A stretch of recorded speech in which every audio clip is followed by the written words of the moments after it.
Hey everybody, it's Ted Bogert with the TED Show. We have the beautiful, the amazing, the wise Maggie DeGennaro on the show today. Welcome to the TED Show, Maggie. Well, thank you, Ted. Thank you for having me today. We have been trying to get you on the show.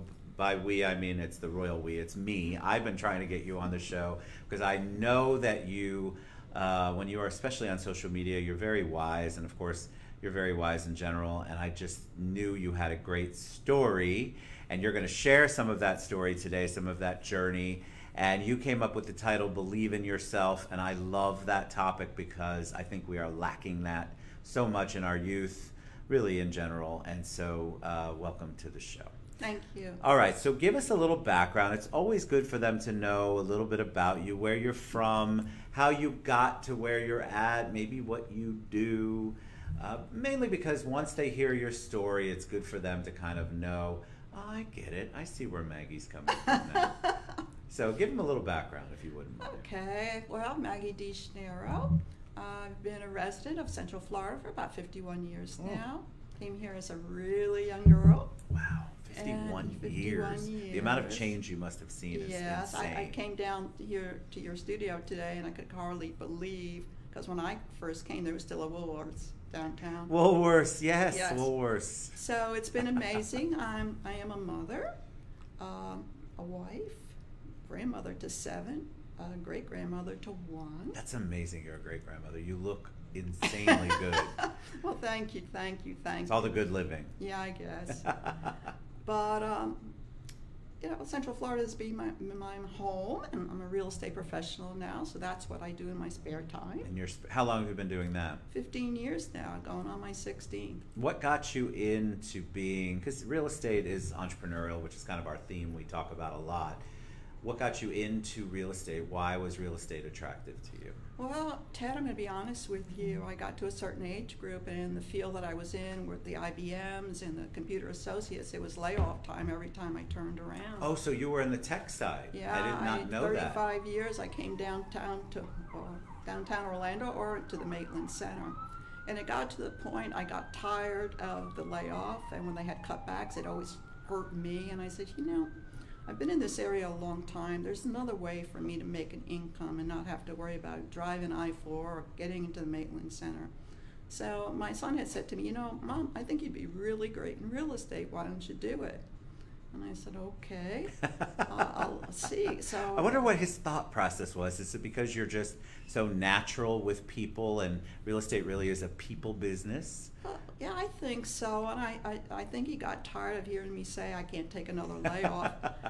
He probably did. He was worried about Mom. Yeah. That industry as a whole, anything tech, is always like that, and it just can be such a challenge. Yeah, and I did it for so long. I was really good at it, but it was time. But you know, the one thing that I didn't know about real estate, Ted, is that I was book smart but street stupid. There are a lot of us out there, Maggie, who are both. I'm definitely book smart and street stupid. And it was really not what I thought. I thought I'd go into a broker and sit there, oh, here I am now, and the phone would ring and everybody would want me.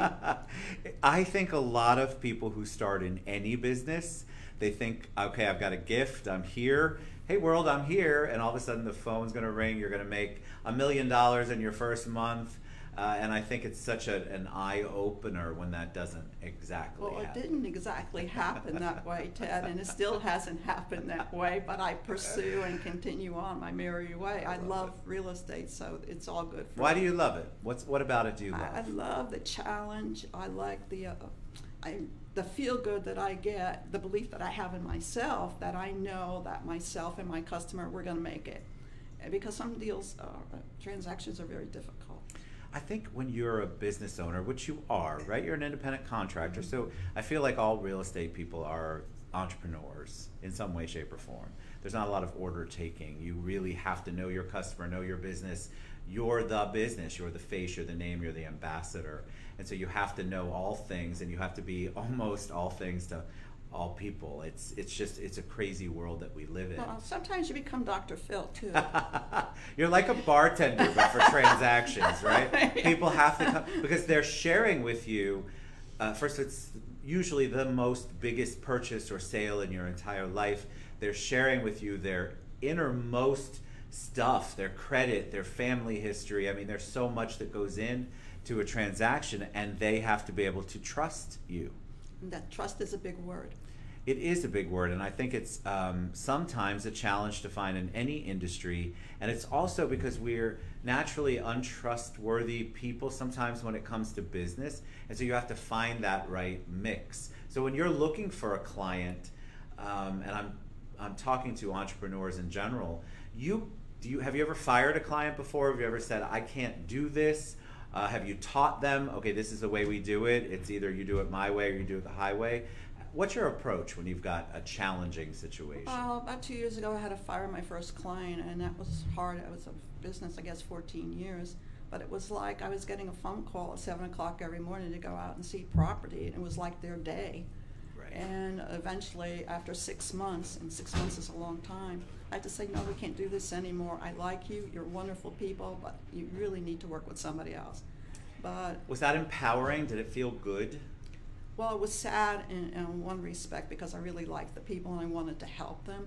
But when you have a business, there's other people that you have to service, and it was just a disservice to both of us. That's a great way to frame it. I think people get so caught up in, I've got this client, oh my God, I can't let go. I know it's a bad relationship. It's like being in a bad relationship. You know you need to get out, but as the business owner, the realtor in your situation, you don't want to let go because you've worked so hard to get that client in, and the transaction obviously is beneficial for your business, but sometimes it's so detrimental to your business that the bad outweighs the good, and it's time for you to move on. So Exactly. Kudos to you for that. Where did you get the self-belief? Because believe in yourself is your topic, you picked it. Where did you get it? Did you grow up with it? Is it something you learned along the way? Well, I didn't grow up. I grew up rough in poor neighborhood. My father got a break and then eventually wound up in Venezuela where I grew up. And so it was never that life was easy for me. It was always tough, but I always had this belief in myself, and I think that I have a deep spirituality inside of me. Sure. I just do. So I came up that way, believing that I could do anything I wanted to do if I worked hard enough for it. That was you internally, or did your parents No, give my it to you? parents didn't do that. They were too busy surviving. You know, the generation I grew up with, because I'm older, I grew up in a different generation. I mean, you came out of the womb and you were ready to go to work. Right. And you had to Different watch your world. siblings, and you had responsibility at an early age. And if you wanted to achieve and come out of that, you had to really work hard at that. And that came from self-belief that you knew that there was something out there for you if you worked hard enough for it. It wasn't necessarily a learned behavior then. You feel like you had it innately, it was a gift. We're both faith-based people, so you feel like it was one of the gifts God gave you, because it could, I've seen families where, well, I'm part of a family where self-belief and trying to figure out what you want to do and really hustling, we used that word earlier, the grind, whatever you want to say, I would say I'm one of the few that is like that. And yet we all grew up in the same household around the same people. Did your siblings, did you have siblings that have done the same thing, or would you say that you're the one? No, I think the fact that we grew up in a foreign country and I was the oldest one, that I was kind of a self-made thing. And my sisters never really had that initiative, you know, where they were going to go out and develop or do something. It was always me, the big sister, Right. that was going to show them the way. And, you know, hopefully I made a difference in their life by trying to show them the way. I think it's important to have that drive. I feel like so many people, and by important, if you have it, I think it's important to try to develop it. If you don't have it, sometimes I feel like people push themselves too much for the drive, and then they don't have it. And we're going to talk about some of your stories where maybe people they have the drive, but they've never been told the positive things about themselves. They've never been given any kind of encouragement to do things. Because I think a lot of us, like I didn't have any encouragement growing up. I really always joke that I'm the kid that was the kid from Jungle Book that was dropped off in the jungle and go forth and do good. And thank God I had positive people around me that weren't the people that should have been around me. And I had to learn, but I always had the drive. I always felt different. I always felt like I was supposed to be doing something differently. Is that how you felt? Many times I just had a deep faith, as you and I have shared before, and I always had, there's a bigger plan out there. There's something in me that I have to give to the world. I don't know what it is yet, but it's out there. I love that. And I think it's so good for you to say that. Think about what she just said. She is been doing this for a long time, and she knows she has a purpose. She knows, she feels it inside there's something she should be doing, and she's continuing to work on it. So you don't have to have the exact answer every single time to make an impact like Maggie's made, like a lot of people make. You can still continue to progress and make your impact. It doesn't have to be the exact thing. Okay, I was put on this earth by God to XYZ, and that's all I'm going to do. It's all I'm going to focus on. Well, you just said, which I think is beautiful, you don't necessarily always know, but you're still moving forward because you know you're supposed to be doing something. All right, so talk about, you've got a story. So I want you to share your story. I don't know all of it. You brought a cool folder with you that has really good stuff in it, but you know how we can't show it here. And she got rid of her crutch. She's just going to tell her story, and it's not really a crutch. It's good stuff. You should see the articles. I wish we could show them on camera. But tell them about that particular part of your life and that story and how it's kind of unraveled and progressed. Well, first of all, I got myself into a situation that I couldn't get out of, because 41 years ago, almost 42 years ago, I made a comment in a Little League field that if I had the team that my son, my youngest boy, was on, I would take them and they would win. But it was going to be an impossibility, Ted, because first of all, Pinecastle Little League did not have a woman in any of their capacity. If you could be on the softball and manage it, but you couldn't be on the men's side of it. So I made the comment, and a year later I got called on it, and in between that year I got a divorce. Oh, wow. So now I have 3 children. Now I have the vice president of the league who overheard my comment knocking at my door and says, you got 15 minutes to get dressed up. We're having a vote.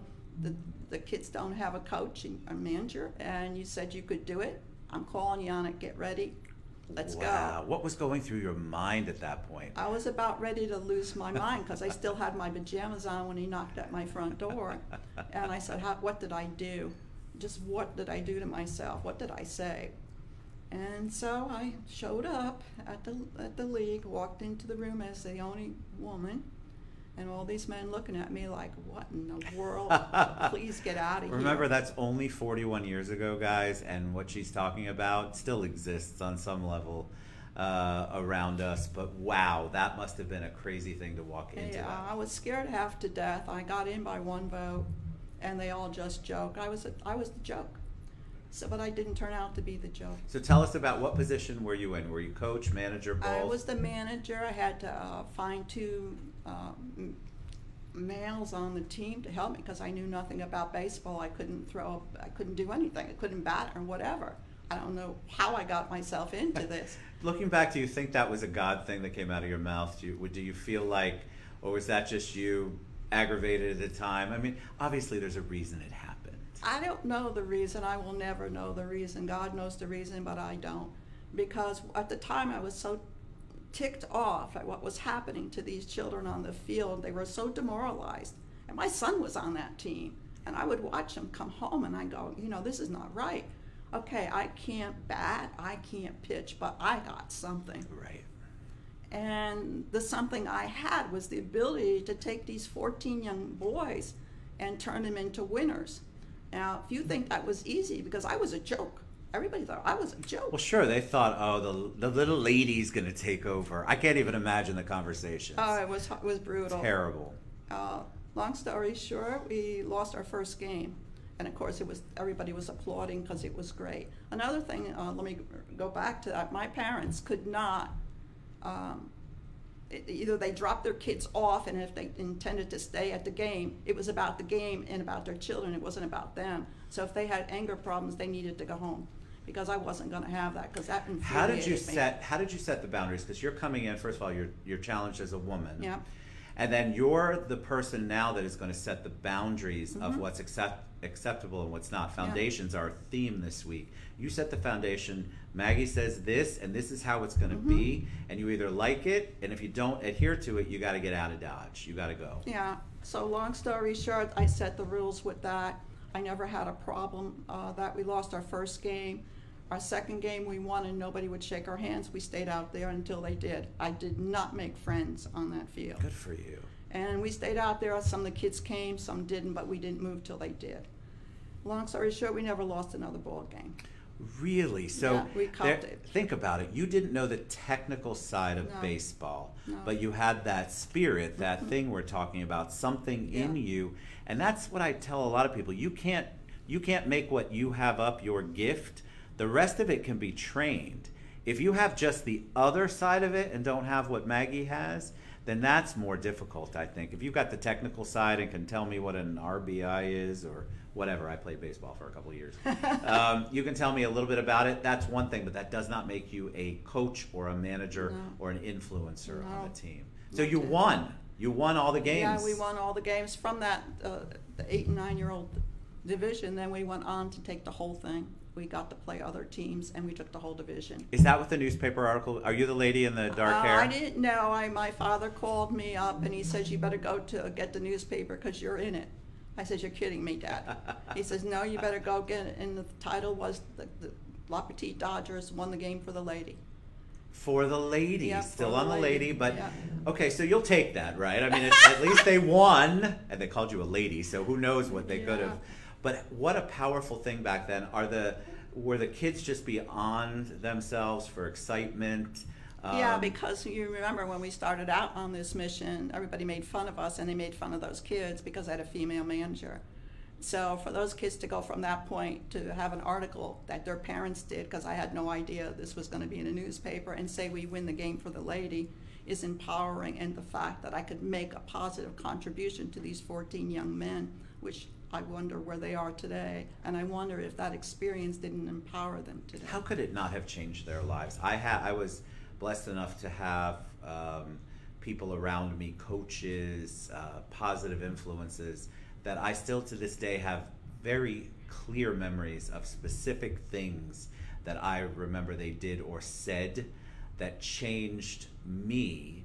And so I would have no doubt in my mind that those kids were changed. What did you do? Did you set structure? Did you, was it all about positive reinforcement, which they probably weren't having at all? Well, Ted, you know, back 41, 42 years ago, you could do prayer. And before every game, we would get together and we would pray. Right. And we would pray for the team. And nobody was better than anybody on that team. That. You know, it was all about that. It wasn't about me. It wasn't about whatever. It was about them and empowering them to believe in themselves, to know that the negative experience they had was going to be transformed into a positive one. Wow. I think that kids, that age group, they thrive. They're sponges, right? Kids are in general, but they're certainly sponges. And so to be able to be fed positive or negative is going to determine the outcome. It just is. So if you're constantly feeding them negative, demoralizing, I think is the word that you used, then I don't know how any coach, any manager, any leader, team leader, it doesn't matter business or sports, can think that it's going to be a positive experience for anyone. So you came in and changed the lady. I like that. You came in and changed that. And they may have had it at home, they may not have, but I can tell you that they'll never forget that experience of being on a team where that was the focus. The team was the focus. It was about respect, integrity, love, support, kindness. I have no doubt in my mind that you had established that and they thrived there. So kudos, huge kudos to you. Thank What you. happened the next year? Just curious. The next year, I relocated into Seminole County, remarried. Relocated in Seminole County, took another team, but it was older boys, and I just didn't belong in that. My strengths, even when I speak in the schools, is the 3rd or 4th graders. If I get them then, and I can give them this belief package and tell them this story, I got them. Any older than that. So I tried it again, but I was not as successful as I was the year before. Well, we all have gifts. We were talking about that earlier. We have gifts. There are, my wife is an educator. High school's where she's at. She loves it. And she did well with the younger kids, but I think she feels like she's making more of an impact there with her gift. Your gift is the younger kids. That would be my gift too. Because I feel like I can help redirect and maybe correct and maybe give empowerment to them where they could take it a little longer with them, Plus, they're sponges, like we talked about. Yeah, that's exactly true, Ted. Because when I go into the schools, a lot of times the children will send me home with little things saying, Mrs. DeGennaro, thank you. And inside of it will be little hearts, I believe in myself. Right. So I know I've impacted for the positive. And it also helps me too, because when I go in there and I feel like that my story will help, it makes me feel good inside. Correct. Which is awesome. I think we want to do things, we want to know our gift, and sometimes you may not know your purpose, but you know your gift. And so sometimes we don't know, but you're still making an impact. A lot of people hold on to their gift because they can't figure out what their purpose is. I say stop, just let it go. You know what your gift is. If your gift is to work with younger kids in whatever capacity that is, go out and do it. If it's to work with the elderly, if it's to work with the homeless, I don't care where your gifts are. You can figure out your purpose later. Maybe you'll never figure out your purpose. That's okay. You're still doing something, you're not being stagnant. And so I absolutely love that. All right, so we're gonna share all of Maggie's contact information, how you can reach out to her, how you can learn more about her. She's accessible, she's lovely, she's amazing, and look at the lives. I guarantee if you polled those kids, they'd all remember you. What a blessing that is, so thank you for sharing that story. All right, so any parting words of wisdom for them, anything you wanna share before we head out? I've got to put my glasses on for this one. And when I go into the school systems, this is what I have to say at my end. Great coaches don't set out to be a leader. They set out to make a difference. It's never about the role. It's always about the goal. Please believe in yourself. I love that. All right, you're a joy. Believe in yourself. Maggie did. She believed in other people. What an impact she's had. It's a ripple effect, guys. Plant the seeds, plant the seeds, plant the seeds. That's what she did with those kids, and I can't even imagine the impact that they've had. Even if only one of them made an impact on the world. What a difference Maggie made. Thank you so much for being here. We love you guys. We'll be back tomorrow.